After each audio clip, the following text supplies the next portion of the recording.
চিঠি পাঠিয়েছিলাম।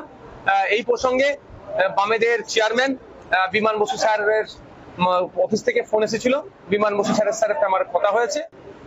যেহেতু রাজ্যের সম্পাদক মোহাম্মদ সেলিম সাহেব চীনে গিয়েছেন তাদের একটা ডেলিগেশন টিমের সাথে, তো উনি ফেরার পরেই এই বিষয়ে আমাদের চর্চা হবে। মোটামুটি আশা করছি পুজোর পরেই হয়তো আমাদের এই চর্চা হবে। বিমান স্যারকে আমি অনুরোধ করেছি যে সময়ের দাবি, মানুষের দাবি, যে এই মুহূর্তে আমাদেরকে বিজেপি তৃণমূলকে হারানোর জন্য যে লেফট ফ্রন্ট, জাতীয় কংগ্রেস, আইএসএফ আরো যে সমস্ত সেকুলার প্র্যাকটিস করা রাজনৈতিক দলগুলো আছে ঐক্যবদ্ধ হতে হবে, এবং এটা দ্রুততার সাথে, ভোটের 1 মাস আগে নয়, অন্তত ভোটের 6-8 মাস আগে থেকে এই লড়াইটা, সংগ্রামটা আমাদের চালাতে হবে।